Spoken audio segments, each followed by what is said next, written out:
Hi everyone, welcome back to explore literature. इस video के अंदर हम डिस्कस करने वाले हैं ideas in Indian political thought के यूनिट 5 न्याय बाय अंबेडकर के इंपॉर्टेंट क्वेश्चंस। तो आप सबकी काफ़ी सारी रिक्वेस्ट आई कि यूनिट नंबर 2, 3 और 5 पे इंपॉर्टेंट क्वेश्चंस लाए जाएं। तो अभी हम यूनिट 5 डिस्कस करेंगे, उसके बाद प्रीवियस ईयर क्वेश्चंस भी डिस्कस करेंगे कि किस टाइप के क्वेश्चंस आए हैं, ताकि आपको पता चल जाए कि इस तरीके से आपको अपना जो स्टडी पैटर्न है वो लेके चलना है। तो आई होप आपने पहले वाली वीडियोस देख ली होंगी। अगर आपने वो नहीं देखी हैं तो प्लेलिस्ट का लिंक आपको मिल जाएगा, वहाँ से सारे वीडियोस को आप एक्सेस कर सकते हैं। तो आई होप ये सारी चीज़ें आपको क्लियर है। Now without wasting much of your time, let's start the video. So our first question is, discuss the role of doctor Ambedkar in bringing the concept of social justice. कि social justice को लाने में क्या role play किया doctor Ambedkar ने। सबसे पहले आपको इस टर्म को डिफाइन करना है कि सोशल जस्टिस क्या होता है। सोशल जस्टिस का मतलब होता है सोसाइटल लेवल पे जस्टिस, जहाँ पे आप किसी के साथ भेदभाव नहीं कर रहे हैं और वो मार्जिनलाइज नहीं है। मार्जिनलाइज का मतलब होता है discriminated from the main stream, कि आप उस आदमी को एक मेन सोसाइटी का पार्ट ही नहीं मान रहे हैं और उसको आप अनइक्वल ट्रीट कर रहे हैं। तो यहाँ पे जो डॉक्टर अंबेडकर हैं वो बात करते हैं पॉलिटिकल राइट्स के साथ साथ सोशल राइट्स की भी, कि भाई किसी को राइट टू वोट दे दोगे इसका मतलब ये नहीं कि सोसाइटी में उसको इक्वली ट्रीट किया जाएगा। उसको सोशल राइट्स भी मिलने चाहिए, उसको सोसाइटल तौर पे इक्वलिटी मिलनी चाहिए, तभी वो आगे बढ़ सकता है। तो इन सारी चीज़ों का जो जिक्र है उन्होंने किया। And he wrote about various things. उन्होंने काफ़ी सारे वर्क्स लिखे, अपनी काफ़ी मीटिंग्स करी, उन्होंने फिर इसके लिए काफ़ी लॉज भी बनाए। He worked for the upliftment of this depressed classes. तो आपको वो सारी चीज़ें लिखनी है। फिर आपको ये भी बताना है कि कैसे उन्होंने अनटचेबिलिटी को हटाने के लिए मूवमेंट्स चलाए थे, कि आप कॉमन जो पानी है उसको ड्रिंक कर सकते हैं। जो ये छुआछूत की चीज़ें थी कि आपको पानी नहीं पीना, किसी को टच नहीं करना, टेम्पल एंट्री मूवमेंट्स उन्होंने चलाए। तो ये सारी चीज़ें जब आप मेंशन करेंगे तो फिर आप बताएंगे कि ये सारे रोल्स रहे डॉक्टर अंबेडकर के सोशल जस्टिस को लाने में। फिर आप रिजर्वेशन की भी बात कर सकते हैं कि रिजर्वेशन उन्होंने डिमांड किया पब्लिक एम्प्लॉयमेंट में, कि इन लोगों को आप तभी आगे लेके जा सकते हैं जब आप इनको थोड़ा सा सहारा दें पीछे से, बिकॉज वो लोग थोड़े से पिछड़े हुए हैं। उनको अगर आगे बढ़ाएंगे तो उनको कुछ एड देना पड़ेगा, वो खुद से आगे नहीं आ सकते हैं। जैसे मैराथन जब कभी भी एक रेस होती है तो क्या होता है, जो सबसे आगे होता है उसका सर्कल बड़ा होता है, तो ऐसे सीक्वेंस वाइज लोग खड़े होते हैं। तो वही चीज़ है कि जो लोग पीछे हैं पहले से ही, अगर आप उनको लोगों के साथ दौड़ाओगे एक साथ तो वो वैसे ही पीछे रह जाएंगे। तो आपको कुछ सहारा देना होगा, उनको थोड़ा आगे खड़ा कीजिए ताकि वो रेस है जो वो इक्वल मानी जाए। तो इस तरीके की बातें हैं जो वो सोशल जस्टिस के कॉन्सेप्ट में करते हैं।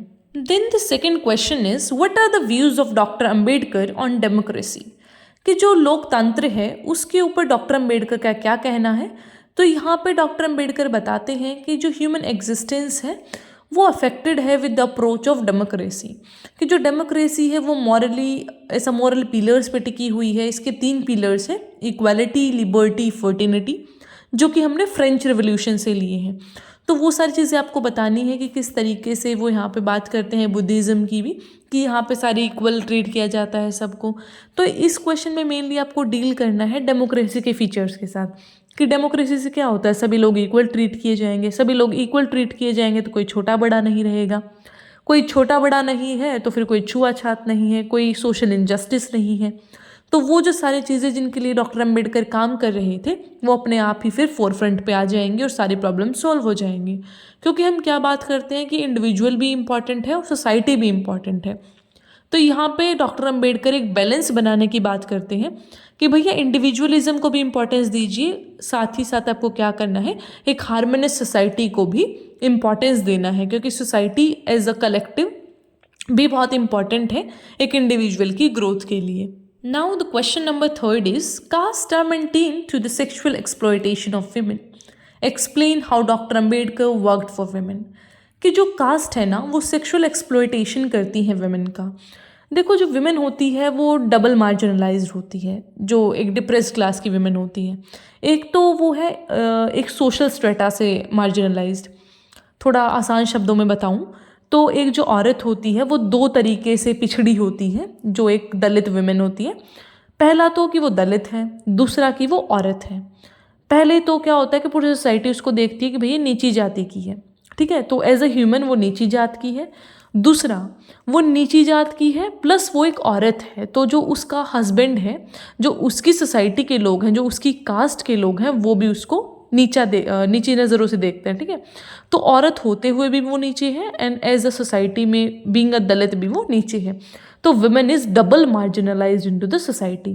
तो जो दलित वुमेन है वो डबल मार्जिनलाइज रहती है और वो डबल प्रॉब्लम्स को फेस करती है। तो यहाँ पर डॉक्टर अम्बेडकर ने उनके जो राइट्स हैं उनको आगे बढ़ाने के लिए, उनको फोर फ्रंट पे लाने के लिए क्या कुछ किया।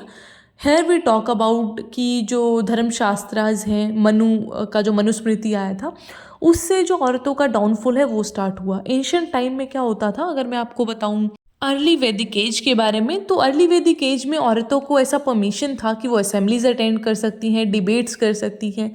हमने बहुत सारे जो ये होता है ना श्लोक वगैरह, वेदा जो पढ़ते हैं लोग, उनके बारे में रेफरेंस भी सुना है, ठीक है। तो उषा नाम की एक बहुत ही ऐसे प्रसिद्ध हुई हैं जिन्होंने काफ़ी ऐसा अच्छे वेदास को पढ़ा है, उपनिषेद्स को पढ़ा है, गार्गी नाम की हुई हैं। तो काफ़ी ऐसे रेफरेंस हमें मिलते हैं एंशियंट इंडिया के अंदर।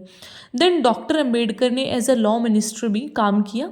मिसोजिनिस्टिक जो चीज़ें हैं उनको हटाने के लिए, मिसोजिनिस्टिक का मतलब होता है विमेन हेटिंग। तो उन्होंने बताया कि जो औरत है वो इक्वल है मेन के, वो कोई समान नहीं है कि आप औरत को ऐसा देखें कि भाई औरत तो मेरे अंडर है, मैन अपने आप को सुपीरियर कंसिडर करे, तो वो चीज़ें नहीं होनी चाहिए। फिर बाद में उन्होंने हिंदू कोड बिल को भी वोट किया कि भाई हिंदू कोड बिल आना चाहिए जहाँ पे जो हिंदू वुमेन है उनको क्या मिले। जनरली वो सभी की बात कर रहे थे यहाँ पे, बट जो मुस्लिम्स हैं उनके लॉज अलग थे। हिंदू में हम बुद्धिस्ट, जैन सबकी बात करते हैं, तो यहाँ पे हम बात कर रहे थे कि हम क्या करेंगे, जो औरतें हैं उनको इक्वल प्रॉपर्टी राइट्स देंगे। कि जब जो एक मेल है उसको मिलता है प्रॉपर्टी राइट, उसको मैरिज का, डिवोर्स का, हर तरीके का राइट है, तो औरत को क्यों नहीं? एक औरत अपनी शादी अपनी मर्जी से क्यों नहीं कर सकती, या फिर वो डिवोर्स अपनी मर्जी से क्यों नहीं ले सकती? क्या ये राइट सिर्फ एक मेल को है? तो ये क्वेश्चन मार्क डालते हैं doctor Ambedkar. Now the next question is explain Poona pact. ये बड़ी सरल भाषा में, सीधी भाषा में मैंने लिख के बताया था, पूरे नोट्स पे आपको प्रोवाइड किए थे। एक बार फिर रिपीट कर लेते हैं। देखो, पूना पैक्ट क्या था बेसिकली, ये सितंबर 24, 1932 को साइन किया गया था between doctor Ambedkar and Gandhi. तो क्या हो रहा था कि डॉक्टर अंबेडकर बोल रहे थे कि जैसे मुस्लिम्स को सेपरेट इलेक्टोरेट दिए गए हैं, वैसे ही दलित्स को भी दिए जाएं, डिप्रेस्ड क्लासेस को भी दिए जाएं। अब सेपरेट इलेक्टोरेट्स क्या होता है? सेपरेट इलेक्टोरेट का मतलब है कि अगर एक मुस्लिम इंसान खड़ा हो रहा है इलेक्शन में, तो वोट भी उसको सिर्फ मुस्लिम्स देंगे।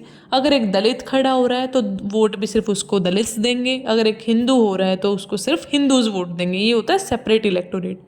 तो इसकी डिमांड कर रहे थे, लेकिन गांधी जी को लगा कि अगर जो दलित्स हैं उनको सेपरेट इलेक्टोरेट्स मिल जाएंगे तो हिंदू सोसाइटी के अंदर डिवीज़न आ जाएगा। तो वो ये बिल्कुल नहीं चाहते थे, इसलिए वो अपने भूख हड़ताल पे बैठ गए, जिसकी वजह से सारी फिर प्रॉब्लम्स क्रिएट हुई। तो इसको डिटेल में आप उस वीडियो के अंदर देख सकते हैं जहाँ पे मैंने इसको पूरा एक्सप्लेन किया है कि क्या इसका बैकग्राउंड था, गांधी जी क्यों अपोज कर रहे थे। देन इज नेगोशिएशन की गांधी जी और अंबेडकर ने फिर बीच का रास्ता अपनाया कि ठीक है भैया, हम रिजर्वेशन दे देंगे आपको, पर सेपरेट इलेक्टोरेट्स नहीं मिलेगा, क्योंकि दलित को गांधी जी बिल्कुल भी नहीं चाहते थे कि वो एक सेपरेट रिलीजन बने, या फिर मतलब वो अलग से ना जाए। गांधी जी डिडंट वांटेड कि जो हिंदूज़ हैं उनके अंदर डिवीज़न हो। तो वो सारी चीज़ें आपको उस वीडियो के अंदर बड़ी डिटेल में मिलेंगी, तो वहाँ से आप एक बार पढ़ लीजिएगा या फिर गूगल कर लीजिएगा, जैसे भी, पर ये थोड़ा पढ़ के जाइए, it is very important. Now the last question is how has untouchability emerged in the society. कि ये जो छुआछूत जैसी प्रॉब्लम्स हैं वो कैसे आई हमारी सोसाइटी के अंदर। क्योंकि स्टार्टिंग में जब हमारा प्रोटो हिस्ट्री चल रहा था, जब वो हंटर गैदरर्स था, तब तो कोई ऐसा इशू नहीं था। एकदम ऐसा क्या हुआ? तो क्या होता है, अगर मैं आपको एक स्टोरी के तरीके से बताऊं, ज़्यादा फैक्चुअल चीज़ों में ना जाते हुए, तो जब आर्यन इन्वेजन हुआ हमारे, जब उस टाइम के सिविलाइजेशंस चल रही थी, इंडस वैली सिविलाइजेशन या फिर बोलो हड़प्पा सिविलाइजेशन, तो जब आर्यन ने इन्वेजन किया तो जो हमारी जो नेटिव ट्राइब्स थी, यहाँ पे जो नेटिव पीपल थे, उनको उन्होंने हरा दिया। जब उनको हराया तो फिर उनको क्या बोला कि भाई आप यहाँ से निकल जाइए। तो जब वो उनकी सेटलमेंट्स हट गई सारी, तो फिर वो लोग क्या हुआ, ये बाद में जो आर्यंस थे वो बस गए, वो एग्रीकल्चर करने लग गए। तो ये लोग बाद में क्या होते हैं, जो लोग हार गए थे वो आउटर स्किर्ट्स ऑफ द सोसाइटी में रहने लगे, मतलब गाँव के बाहरी इलाकों में रहने लगे कि हम आपको प्रिवेंट करेंगे किसी बाहरी अटैक से। तो जब ये बाहर रहने लगे तो फिर इनके पास इतने रिसोर्सेज भी नहीं होते थे, खेती बाड़ी ये करते नहीं थे, तो मीट वगैरह खाते थे, तो इनको इन्फीरियर देखा जाने लगा। फिर वो कास्ट डिवीज़न आए एंड ऑल। ठीक है, तो ये चीज़ भी हमने बहुत अच्छे से एक्सप्लेन की है उस वीडियोज़ में कि कैसे क्या हुआ था, आर्यन इन्वेजन हुआ था, फिर वहाँ पे सारी प्रॉब्लम्स कैसे आई, फिर वो अपने आप को आर्यन ऐसा देखने लग गए कि भैया हम तो सुपीरियर हैं, ये लोग जो थे यहाँ पे इनकी स्किन भी डार्क है and we people are in like in this superior and this people are inferior. तो वो जो कॉन्सेप्ट आया ना सुपरियोरिटी और इन्फीरियरिटी का, तो वो कैसे इमर्ज हुआ, दैट इज़ वेरी इंपॉर्टेंट। तो यहाँ पे आपको पूरा हिस्ट्री लिखना पड़ेगा कि किस तरीके से हुआ, अम्बेडकर ने क्या काम किया इनके ऊपर, गांधी जी का क्या टेक था। तो जब 15 नंबर का क्वेश्चन आता है या 18 का जो भी आपका क्वेश्चन आए, तो उसके हिसाब से फिर आपको लिख देना होता है। पहले तो आप अच्छी चीज़ें लिखो जो आपको पता है क्वेश्चन से रिलेटेड है, फिर बीच में डालो थोड़ा हिस्ट्री के बारे में कि अनटचेबिलिटी ये होता है, ऐसे हो जाता था, ये हो जाता था। तो थोड़ा सा आपको कॉन्टेक्स्ट पता होना चाहिए। तो थोड़ा आप अपने पॉइंटर्स बना लीजिए पहले ही, ताकि एग्ज़ाम में ना सोचना पड़े। मैंने इसके ऊपर प्रॉपर एक वीडियो भी बनाया है, ऐसा कुछ है नहीं उसमें मार के, मैंने बहुत कॉमन चीज़ें बताई हैं, बट वो कॉमन चीज़ें आपके लिए बड़ी बेनिफिशियल हो सकती हैं कि how to prepare long answers. तो उसका लिंक आपको मिल जाएगा डिस्क्रिप्शन में, तो वहाँ से उसको एक्सेस कर लीजिएगा। All right, so this was all about the important question. I hope आपको सब समझ आया होगा। कोई क्वेश्चन है तो पूछ लीजिएगा। I will meet in the next video. Till then take care, stay happy, stay healthy. Channel को सब्सक्राइब करना ना भूलें and also share the video with your friends.